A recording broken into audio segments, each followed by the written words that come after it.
আসসালামু আলাইকুম। সবাই কেমন আছেন? আশা করি আলহামদুলিল্লাহ সবাই অনেক বেশি ভালো আছেন। আমিও আলহামদুলিল্লাহ অনেক বেশি ভালো আছি।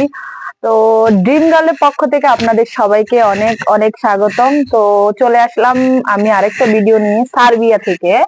বর্তমানে আমি এখন সার্বিয়াতে আছি।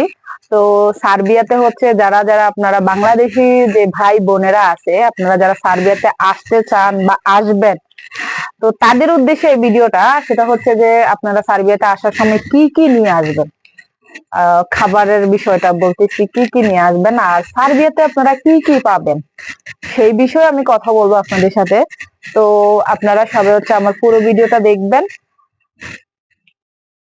তো ফার্স্ট অফ অল বলতেছি, এটা হচ্ছে যে সার্বিয়াতে বাঙালি কোনো রেস্টুরেন্ট নাই বা বাঙালিয়ান ফ্রুটস বা ফুড। সেটা হচ্ছে যে আপনি ইন্ডিয়ান পাবেন, ইন্ডিয়ান ফ্রুটস বা ইন্ডিয়ান যে আমরা দৈনন্দিন জীবনে যে খাবার খাই বা রান্না বাড়া করি। তো নর্মালি এদেশে আমরা মাছ, মাংস, আলু বা আমাদের যে রান্না করার যে জিনিসপত্র আছে আমরা সেটা পাবো। তবে কিছু ডিফারেন্ট জিনিস আছে যেটা বাংলাদেশে পাওয়া যায় কিন্তু এখানে পাওয়া যায় না। মনে করেন আমি মসুর ডাল রান্না করতেছি, বাংলাদেশে একরকম, এদেশে আরেক রকম, এরকম ডিফারেন্স থাকে আর কি। তারপর আপনি বাংলাদেশের শাকসবজি এখানেও পাবেন। আমরা যেমন শাকসবজি খাই, মিষ্টি কুমড়া, তারপর মিষ্টি কুমড়া পাতা বা এরকম এরকম শাকসবজি, এখানেও এই শাকসবজি সবকিছুই আছে। ওরা এই দেশে চাষ করে, এই দেশে ওরা ওরা প্রচুর শাকসবজি করে, ক্ষেত খামার করে। তো আর শুকনো খাবারের বিষয়টা আমি বলি, সেটা হচ্ছে যে আপনারা আসার সময় কিছু শুকনো খাবার নিয়ে আসবেন। মনে করেন চিড়া, তারপর ওই কিছু ড্রাই ফ্রুটস, এগুলা নিয়ে আসবেন।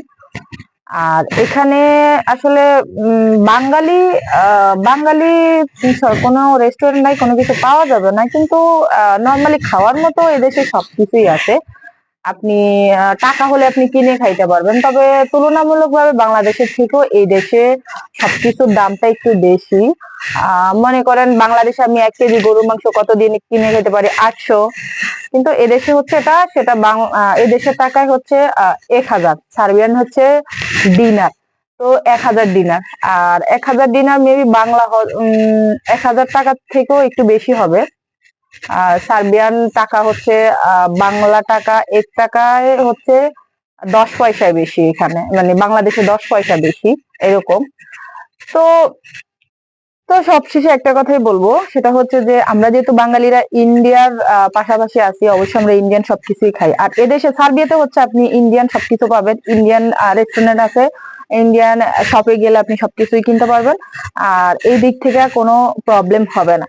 তো সবাই আমার ভিডিওটা যারা যারা দেখবা অবশ্যই লাইক করবা, কমেন্ট করবা এবং শেয়ার করবা। আর আমার পেজটা যারা যারা ফলো দাও না, অবশ্যই ফলো দিয়ে পাশে থাকবা, যেন সার্বিয়ার বিষয় নিয়ে আমি ভিডিও দিতে পারি বা আপনাদেরকে সঠিক তথ্যটা জানাইতে পারি, আপনাদের যাতে একটু হলেও উপকার করতে পারি। তো সবাই ভালো থাকবেন, সুস্থ থাকবেন। আজকের ভিডিওটা এই পর্যন্ত।